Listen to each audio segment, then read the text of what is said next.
A beacon in the dark. The deep-sea research station Nautilus hadn't recorded anything unusual in its 15 years of operation. That changed on a stormy Tuesday in December when Dr. Sarah Chen's hydrophones picked up something that definitely wasn't a whale. "Control, are you seeing this?" Sarah adjusted her neural interface, fingers dancing across holographic readouts as she tracked the signal. The waveform pulsed with an artificial precision that made her skin prickle. 20 years of marine biology experience told her this was something new. "Confirmed, Doctor. Signal pattern doesn't match any known species." Controller Martinez's voice crackled through the station's comm system. "Running it through the xenobiological database now." Sarah smiled despite herself. The xenobiological database was more wishful thinking than actual science. Humanity's collection of confirmed alien life consisted mainly of bacterial samples from Mars and Europa. Nothing that could produce sounds that traveled through Earth's oceans with such clarity. The signal pulsed again, stronger this time. Sarah's instruments placed its origin at roughly 3,000 meters depth, well below the station's current position at 1,000 meters. The pattern was repeating. 3 long pulses, 2 short, pause, repeat. Classic distress pattern. "Martinez, I'm taking the remora down for a closer look." "Negative, Doctor. Storm topside is getting worse. Station protocol. Protocol also says we investigate potential first contact scenarios." Sarah cut in, already heading for the submersible bay. "Besides, whatever's down there sounds hurt." She could practically hear Martinez pinching the bridge of his nose. The signal could be anything. Military test, old submarine. At that depth, with that pattern. Sarah sealed her pressure suit, checking the seals with practiced efficiency. "This is deliberate communication, Martinez, and if someone's asking for help, we help, human or otherwise." The remora submersible hummed to life as Sarah settled into the pilot's seat. The craft was her own design, smaller than traditional deep-sea vehicles, but far more maneuverable. Its biomimetic propulsion system meant it could navigate tight spaces while barely disturbing the surrounding water. Launching in 3, 2, 1, the docking clamps released with a muffled thunk, and Sarah guided the remora into the midnight blue expanse beyond the station's lights. The storm's influence was minimal at this depth, but she could feel subtle currents tugging at the craft as she began her descent. The signal grew stronger as she dropped through the thermocline, past the depth where sunlight gave up its struggle against the crushing dark. Sarah's equipment painted the world in false color, blue-green overlays highlighting temperature variations, current patterns, and the occasional curious fish. At 2,500 meters, her sensors detected something massive moving below. The object was easily the size of a blue whale, but its heat signature was all wrong, too regular, too contained. The signal was coming from its direction. "Control, are you seeing this?" Sarah transmitted the sensor data back to the station. "That's not a natural formation." "Reading it," Martinez replied, professional skepticism warring with excitement in his voice. "Be careful, Doctor. We're starting to lose clarity on your signal." Sarah edged the remora closer, using the currents to drift naturally rather than approaching under power. The massive shape resolved itself gradually, a smooth, oval structure that pulsed with bioluminescent patterns. Not mechanical, but definitely engineered. It reminded her of the Portuguese man-o'-war if the colonial organism had been designed by architects instead of evolution. The distress signal emanated from within the structure, accompanied now by something else. A low, thrumming vibration that Sarah felt in her bones despite the remora's insulation. It wasn't threatening. If anything, it felt like music played too low to make out the melody. "I'm going to attempt communication," Sarah announced, reaching for controls of her acoustic array. She had studied theoretical xenolinguistics as a hobby, never imagining she'd actually use it. The signal's pattern suggested mathematical understanding, so she started there. Prime numbers, Fibonacci sequence, simple geometric ratios translated into sound. For long moments, nothing happened. Then the massive structure's bioluminescence shifted, patterns spiraling inward toward a point that began to iris open like a gigantic pupil. Sarah's breath caught in her throat as something emerged, a tendril of light that reached toward the remora with deliberate grace. Dr. Chen, Martinez's voice crackled with interference. We're picking up multiple new contacts approaching your position. Deep current suggests they're moving faster than anything natural. The tendril of light touched the remora's hull, and Sarah's world exploded into color and sensation. Images flooded her mind.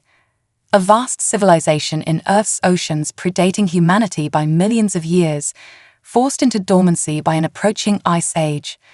Guardians left behind to watch over the sleeping races. A disaster. A plea for help. When Sarah could focus again, she realized she was crying. The technical part of her mind was already cataloging the implications of what she'd seen, but the human part, the part that had dreamed of this moment since she first looked through a microscope, knew that everything was about to change. "Control," she said, voice steady despite her racing heart. "Wake up the first contact team and get me a secure line to the UN. We're going to need help saving an alien civilization." The structure's light pulsed once more, and Sarah understood with perfect clarity. Humanity's first contact wouldn't be in the stars above, but in the depths below, and time was running out. Depths of discovery. The next 6 hours tested every protocol Earth had ever devised for first contact. Sarah watched from the remora as a hastily assembled team of xenobiologists, linguists, and diplomatic experts descended from the surface in a larger research vessel. The alien structure, which she had begun thinking of as a sanctuary, continued its haunting song through the depths. "They're called the Meridians," Sarah explained over the secure channel, her mind still processing the images shared through the light touch interface. "The structure we're seeing is a kind of ark, but not for them. They're the caretakers, watching over something else." Dr. Yuki Tanaka, the ULAN's lead xenolinguist, leaned closer to his camera. "And you're certain about the time frame? Millions of years." The images were clear. "They've been here longer than our species has existed." Sarah's instruments tracked new movement within the sanctuary. "Stand by, we're about to have company." The iris-like portal widened again, and this time 3 figures emerged. They moved through the water with fluid grace, their bodies seemingly composed of the same bioluminescent material as their structure.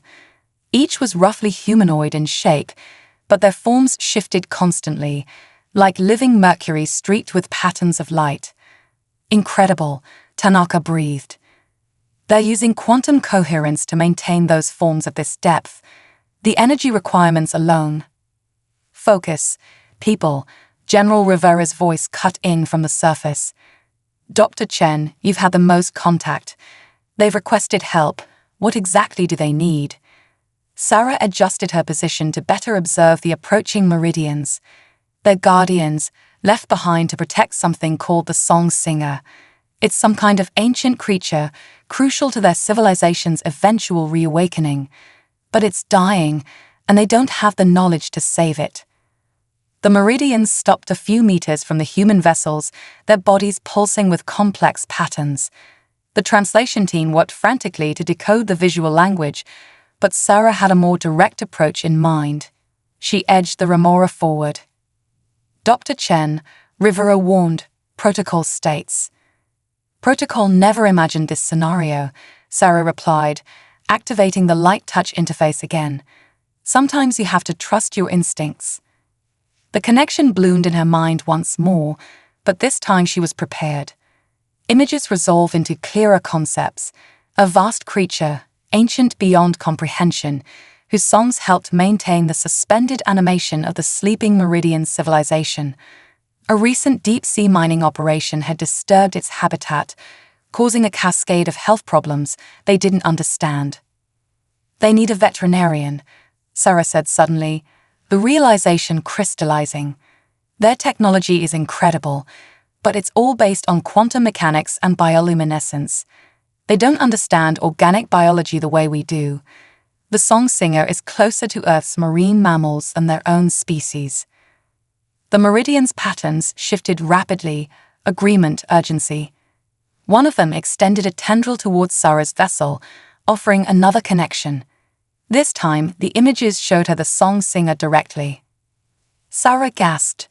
The creature was larger than she'd imagined, easily the size of a blue whale, but with a complexity of structure that defied easy comparison. Parts of it resembled Earth's cephalopods, other areas suggested coral-like colonies, and running throughout were structures that pulsed with the same bioluminescence as the meridians. But the patterns were weak, faltering. "It's not just dying," she reported, throat tight. "It's pregnant. That's why they can't just let it go. They're trying to save 2 lives. And we've got maybe 48 hours before." She trailed off as new data flooded her mind. Oh no. "Doctor," Rivera prompted. The song singer's death wouldn't just mean the loss of 2 lives. Its quantum-entangled nervous system is somehow connected to every sleeping meridian. If it dies, Sarah took a deep breath. We could lose an entire civilization. The command channel erupted in urgent discussions, but Sarah's attention was drawn to movement from the sanctuary. Something massive was emerging, the song singer itself, escorted by more meridian guardians. Its massive form moved with obvious difficulty, each motion causing ripples of distressed light patterns across its surface. "I need every marine veterinarian who can reach us in the next 12 hours, Sarah said, cutting through the chatter. "And I need access to the experimental regenerative medicines from the deep-sea veterinary program, the ones we developed for injured whales." "Those aren't approved for," Rivera began. "Neither is first contact," Sarah countered. "But here we are. These beings have watched over Earth's oceans for millions of years. They could have colonized the planet dozens of times over, but they chose to be guardians instead. Now they're asking for our help. Are we really going to let bureaucracy stop us from giving it?" There was a long pause before Rivera spoke again. "The Chinese and Indian deep-sea research vessels are closest. I'll have them rerouted with medical supplies. The Americans and Europeans can be here in 10 hours with the experimental treatments. But Dr. Chen, yes. You're betting your career on this. If anything goes wrong." Sarah watched as the song singer drifted closer, its ancient eyes fixing upon the tiny human vessels with an intelligence that transcended species. In its weakened movements, she recognized the universal determination of a mother protecting her child. Some things, it seemed, were constant regardless of origin. "Some things are worth the risk," she said quietly.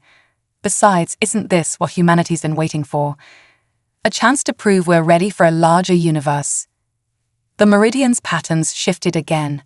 Hope, gratitude, determination. As Sarah began coordinating with the incoming medical teams, she realized humanity's first major test as a spacefaring civilization wouldn't be among the stars, but in the darkness of their own oceans.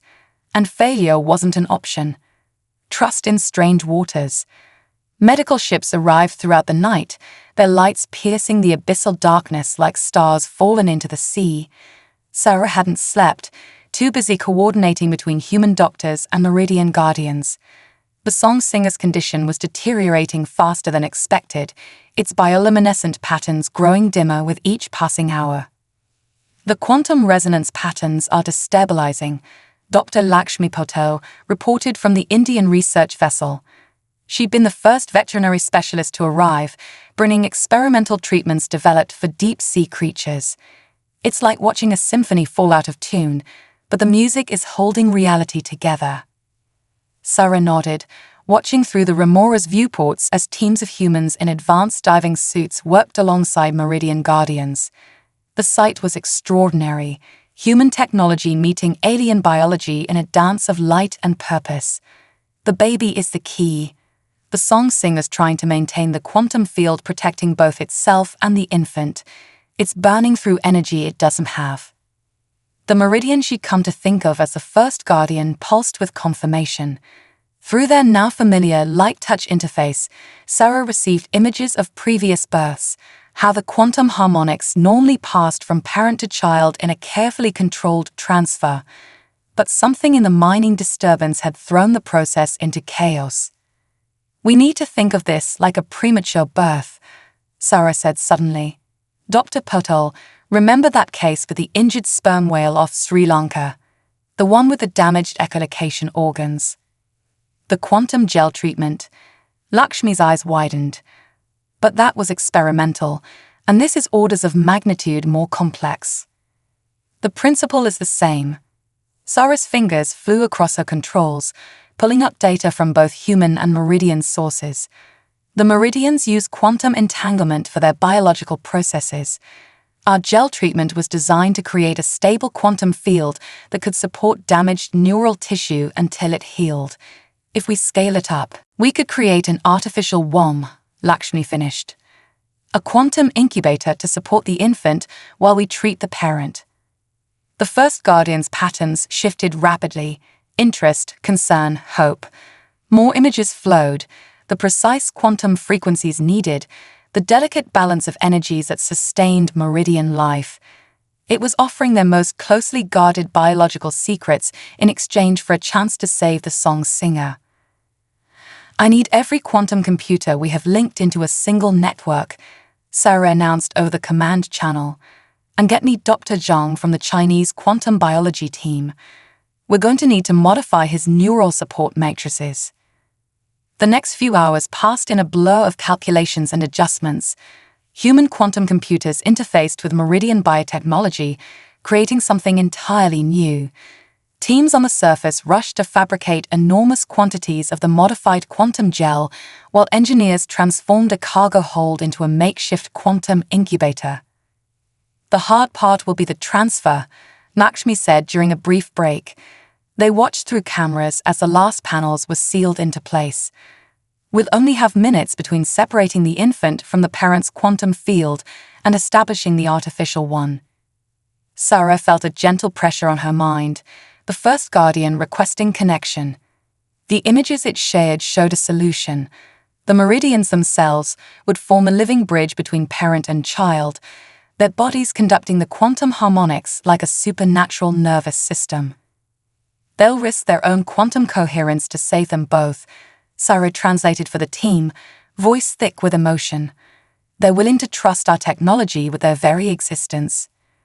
"Then we better not let them down," Lakshmi replied. "All teams, final positions, we start in 10 minutes." What followed was the most delicate and extraordinary operation in human medical history. The song singer, responding to signals from the meridians, moved its massive form into position near the modified cargo hold. 12 meridian guardians arranged themselves in a complex three-dimensional pattern, their bodies beginning to pulse with intense light.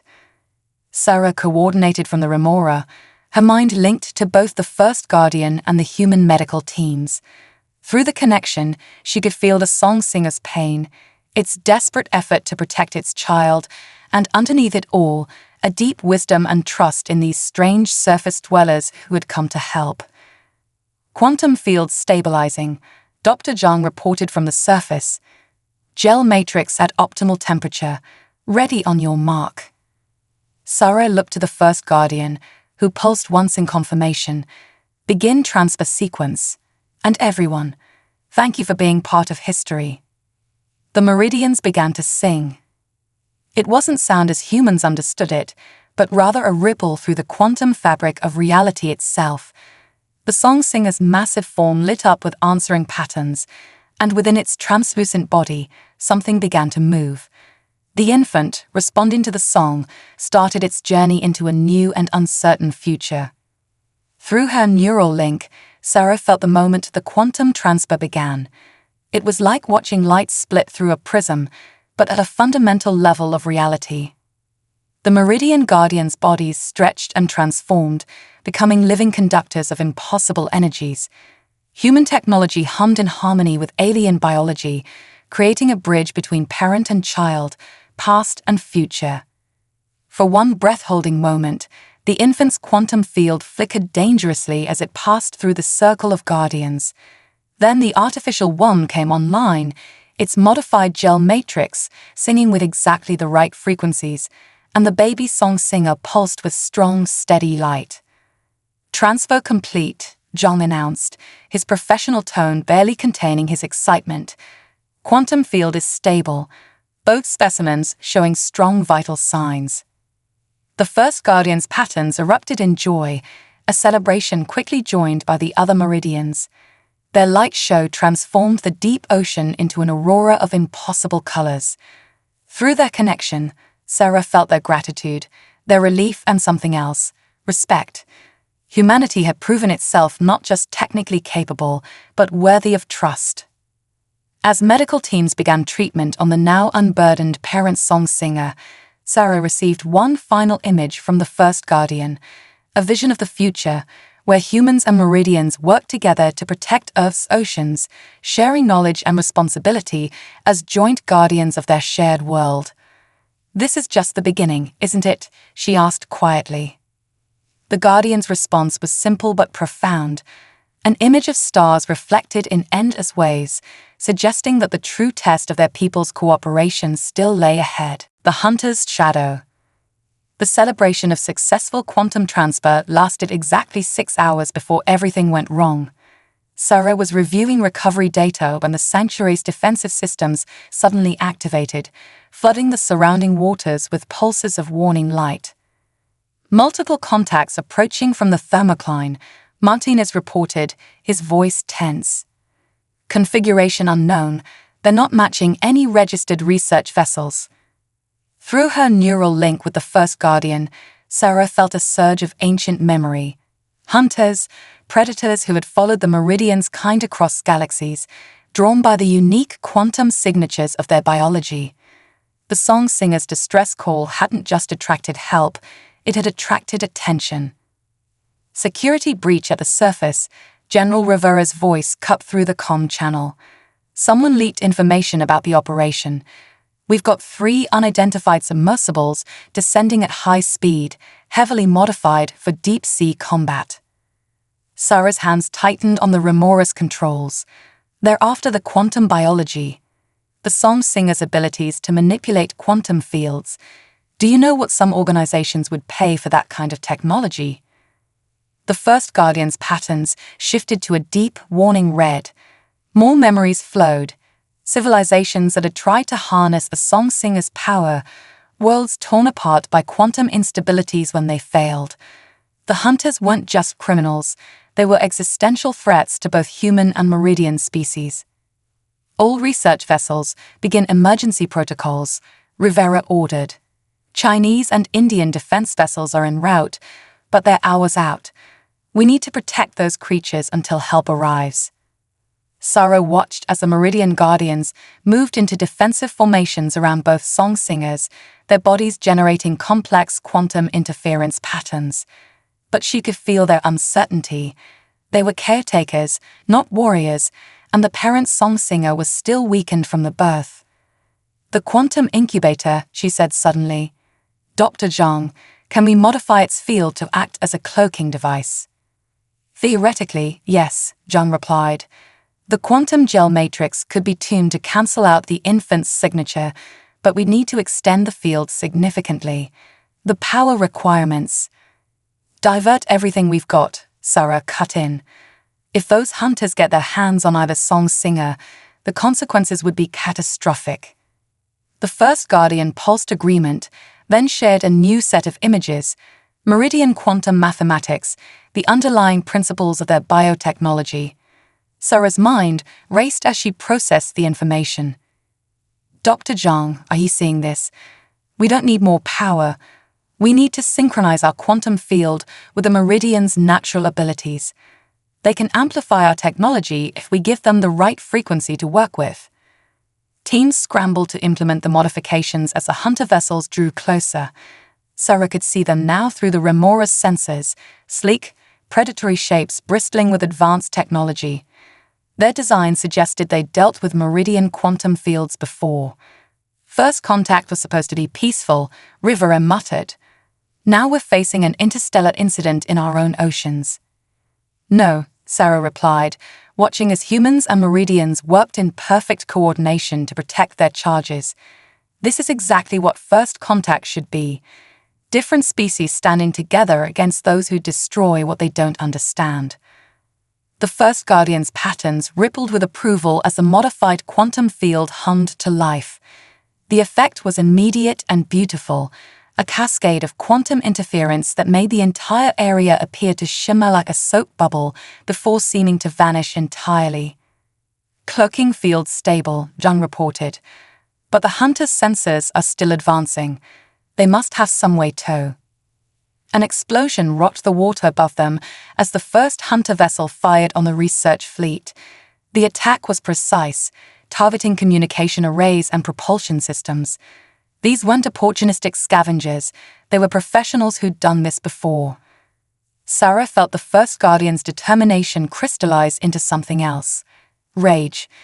Not just at the attackers, but at all those across time and space who would exploit other species for profit. The other Guardians' patterns synchronized, and suddenly Sarah understood their plan. Everyone, brace for quantum disturbance, she broadcast. The Meridians are about to show us why you don't threaten a species that's mastered quantum biology. The Guardians began to move in complex patterns, their bodies transforming from Mercury-like humanoid shapes into something else entirely. They became living quantum processors, each one channeling and amplifying the natural fields that existed in Earth's oceans. The effect built slowly at first, then with increasing power. The hunter vessel's sensors began to fail as quantum interference scrambled their systems.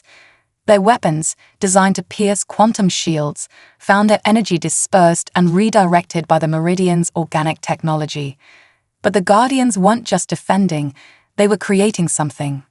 My God, Zhang whispered. They're generating a quantum entanglement net, if they can maintain it. The net became visible as patterns of light spreading through the water, each intersection point pulsing with concentrated quantum energy. The hunter vessels tried to retreat, but they were already caught. Their engines sparked and died as the quantum interference disrupted their power systems. Security teams standing by on the surface, Rivera reported. Once those vessels surface, we'll have them.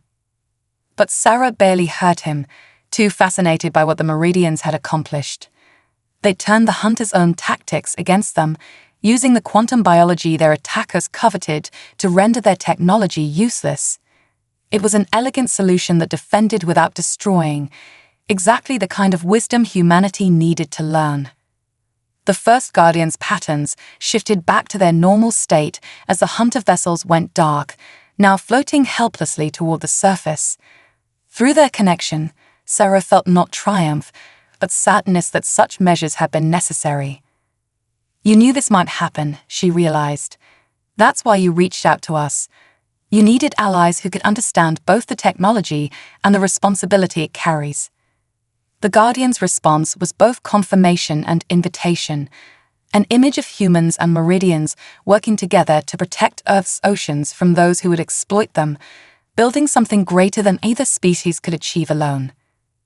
As surface ships moved to intercept the disabled hunter vessels, Sarah knew the real work was just beginning. Humanity had proved itself worthy of the Meridians' trust, not just through scientific achievement, but through the choice to protect rather than exploit.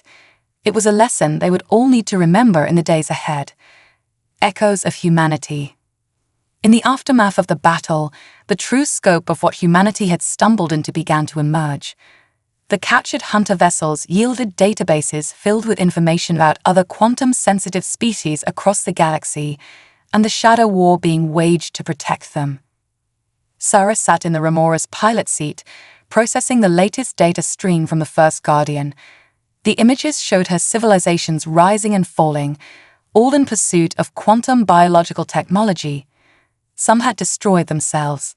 Others had become hunters, believing control over quantum life was worth any cost. The UN Security Council is convening an emergency session, General Rivera announced over the secure channel. The Chinese and Indian governments are already proposing a joint defense initiative for the Pacific Quantum Sanctuary. They're missing the point, Sarah replied, watching as Meridian Guardians helped repair damage to the research vessels. This isn't about military power. The Meridians chose us because we did something none of those other species did. We stopped to help. The first Guardian pulsed agreement, sharing a new series of images. Sarah saw Earth's oceans as they had been millions of years ago, teeming with life that made today's biodiversity seem pale in comparison. Then came the Great Dying, the ice age that had forced the Meridians into suspended animation. But instead of simply sleeping, they had appointed guardians to watch over Earth's recovering ecosystems. They're not just protecting their own people, Sarah realized. They've been protecting Earth's oceans all this time. Every whale migration, every coral reef, every deep-sea vent community. They've been quietly nurturing life while we grew up as a species. Dr. Patel's voice came through, tired but excited. The parent song singer's recovery is exceeding expectations. Whatever the Meridians did during the battle, the quantum resonance actually helped stabilize its biological systems. Sarah felt a gentle pressure on her mind, the first guardian offering more information. The images this time showed her the true nature of the song singers. They weren't just living beings, but quantum processes of incomprehensible complexity. Their songs didn't just maintain the suspended meridians, they helped maintain the very fabric of space-time around them. That's why the hunters want them, she breathed. Controlling a song singer wouldn't just mean controlling quantum biology, it would mean controlling reality itself at a fundamental level.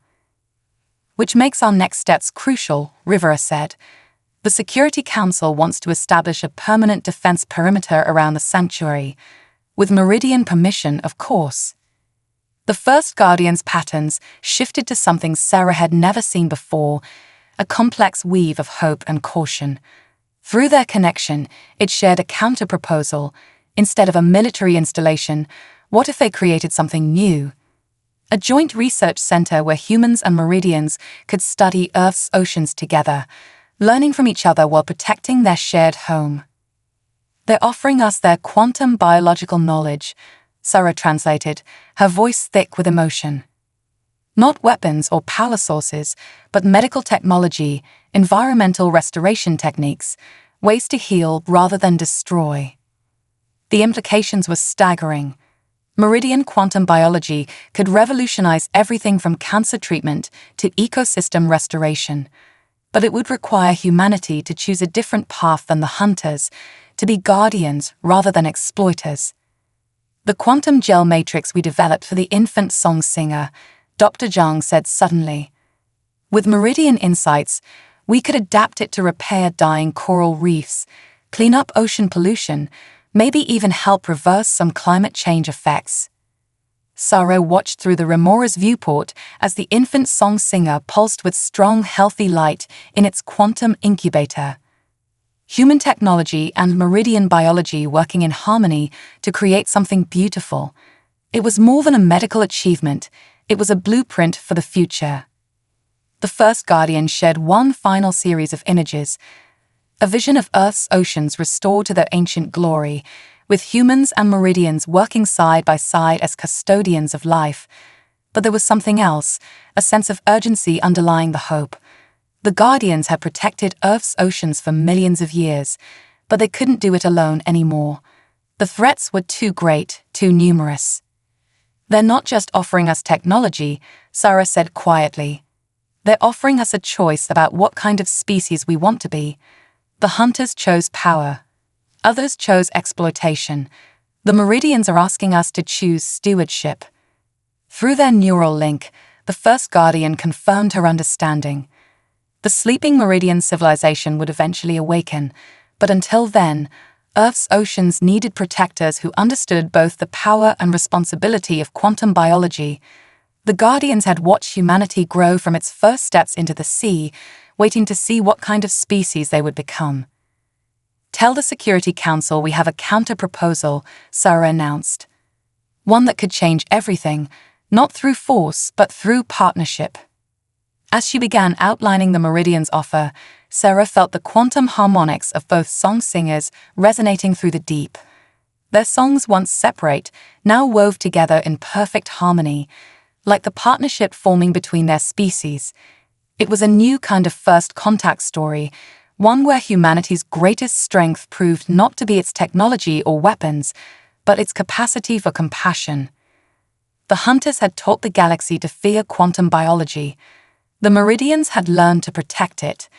Now it was humanity's turn to help write the next chapter, not as conquerors or exploiters, but as guardians of the impossible wonder living in their own oceans. Ripples across the stars.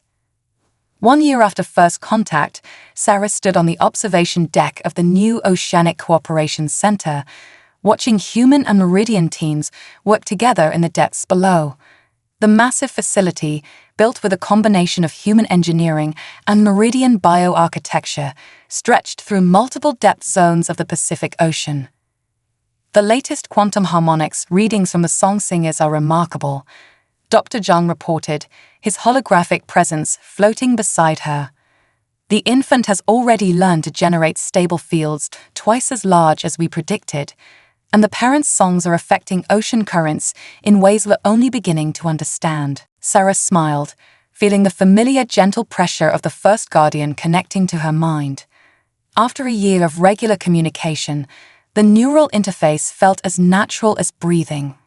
The guardian shared images of progress, dying coral reefs regenerating under the influence of quantum-enhanced restoration projects, marine ecosystems recovering at unprecedented rates, and the first successful tests of pollution-consuming quantum organisms developed through human-Meridian collaboration.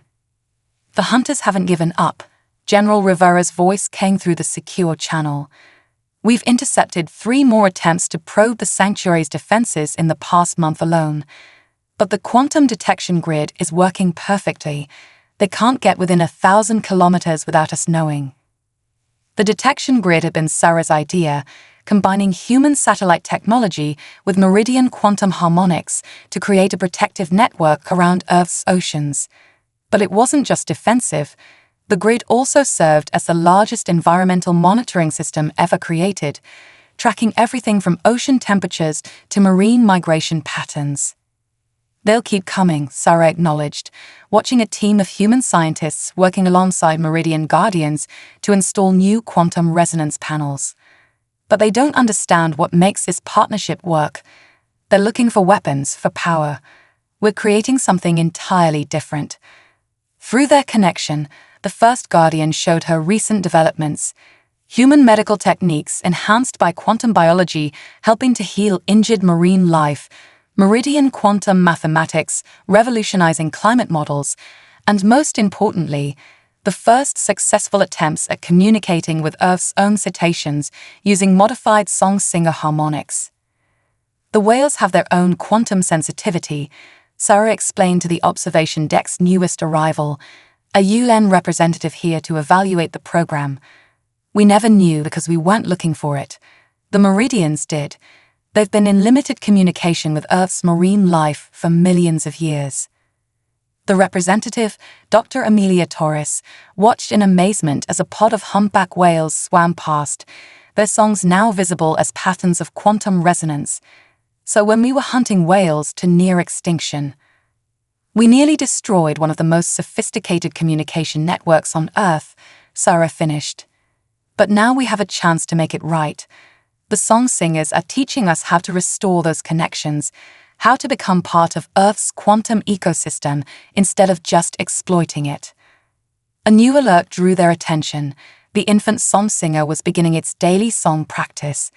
The massive creature, now triple its birth size, moved with graceful purpose through the quantum-enhanced waters. Its songs, visible as cascading patterns of light and energy, were becoming more complex each day. The first guardian shared a profound sense of satisfaction tinged with anticipation. The sleeping Meridian civilization would begin awakening soon, drawn back to consciousness by the strengthening songs of both song singers. But instead of finding a primitive or hostile Earth, they would wait to find partners ready to help them restore their ancient responsibilities as guardians of ocean life. We're detecting new quantum signatures, one of the monitoring stations reported. Deep space origin moving fast. Sarah felt the first guardian's reaction, Not fear, but recognition. More memories flowed. Other guardian species scattered across the galaxy, protecting their own quantum-sensitive life forms. The hunters' attacks on Earth had sent ripples through the quantum fields connecting these civilizations. Now they were coming, not to fight, but to witness. First contact was just the beginning, Sarah realized, watching new lights appear in the deep ocean as distant quantum fields synchronized with Earth's. The Meridians didn't just choose us as allies, they chose us as part of Galactic network of Guardians. Through their neural link, the first Guardian confirmed her understanding. Humanity's commitment to protection over exploitation, to healing over conquest, had proven them worthy of joining something far larger than themselves. The hunters had inadvertently revealed Earth's existence to the galaxy, but humanity's response had revealed their character. Multiple quantum signatures approaching Earth orbit, Rivera reported, his tone shifting from concern to wonder. They're singing. The patterns match song singer harmonics, but each one is unique. Sarah watched through the quantum detection grid as ships of impossible design appeared in Earth's skies, each one a testament to different evolutionary paths toward the same goal, the protection of quantum-sensitive life. Their songs joined with the Earth's song singers in a harmony that made the very fabric of space-time ripple with joy. The first Guardian's final sharing was both a celebration and a promise. Earth was no longer alone in its waters or its skies. By choosing to be guardians rather than hunters, humanity had joined an ancient legacy of species dedicated to protecting the most fundamental forms of life in the universe. Dr. Chen, Taurus said quietly, watching the quantum light show playing out above and below them, I think we're going to need a bigger cooperation center. Sarah laughed, feeling the resonance of countless quantum songs washing through Earth's oceans. The hunters had sought to control this power, never understanding that its true strength lay in connection, in protection, in the choice to nurture rather than dominate. Humanity had learned that lesson just in time. Actually, she replied, sharing a knowing look with the first Guardian, I think we're going to need an interstellar one. Above them, the songs of 1,000 Guardian species continued to play through the quantum fields, welcoming Earth to a galaxy far more wonderful and weird than anyone had imagined. And in the depths below, 2 song singers added their voices to the chorus, their harmonics carrying a simple message to the stars. Earth's oceans were protected, and humanity had chosen to become something greater than anyone, including themselves, had dreamed possible. The end.